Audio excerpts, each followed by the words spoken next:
Here now, Macro Mavens founder Stephanie Pomboy.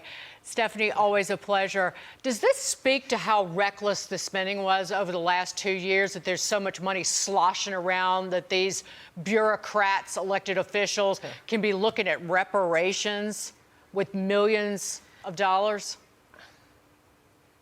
I'm trying to compose myself, Dagan, because the blood is boiling so high right now. I mean, it's just obscene. And yes, it does speak to the lavish amount of spending, but it also speaks to just a completely distorted set of priorities. I mean, if people really were concerned about pulling up minorities and helping them, they wouldn't be trying to battle some non-existent racism from slavery that ended 150 years ago in a country that elected a black president not once but twice. They'd be really clamping down on crime, which hurts minority communities disproportionately and drives out quality businesses. It drives out quality educators, the two things that minority communities need the most, which is access to quality education and jobs. So that's my rant on the subject. The good news is that this situation, by the time they come up through the committee on what they're going to do with reparations, the money will be so urgently needed for other things because, as we've seen in California, for example, surpluses have already vanished. They had a $100 billion surplus last year. It's now a $22 billion and counting deficit.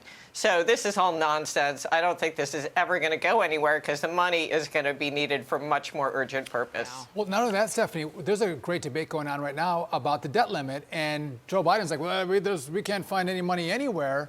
Well, this would be a great place to start, right? I mean, let's go after money that's going to be spent for reparations, not for COVID. Let's reclaim that first, and we can find some other places to cut as well. 100%. But, I mean, that's a whole other topic, what they are prioritizing in terms of the budget right now. So, yeah, I would be 100% on board with that proposal. Sean, I hope that they go for it. And, you know, right now he seems much more focused on nuisance fees, which at the end of the day, I don't know really how much that is going to make a dent in the total debt of this country. Yeah, again, grumpy old man getting grumpier during the State of the Union. But what does make people angry is when mortgage rates start going up, Stephanie. So they're back to the highest level since November.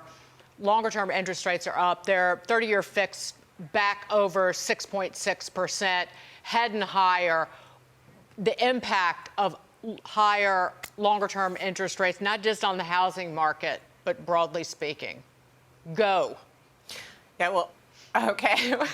Well, you and I have talked about this at length when in your prior gig, and that really gets to the Federal Reserve's situation, the box that it's in right now, because it's trying to get inflation down, and its only tool for doing that is raising interest rates, and that is hitting the consumer. While Wall Street's basically snubbing its nose at the Fed, going, yeah, you know, you think you're tightening, but we don't think it's going to last very long, so we're already anticipating lower rates. So essentially, their efforts to tighten financial conditions, which is the mechanism through which they hope to bring inflation down, is being flouted by Wall Street, but it's forcing them to raise rates higher and higher and higher than otherwise would have been the case, and the consumer's paying the price for that. And the flashpoint is obviously housing. As you mentioned, mortgage rates are climbing back up toward their prior highs, and we're already higher than we were at the tipping point that burst the housing bubble back in the housing bubble heyday in 2005-06.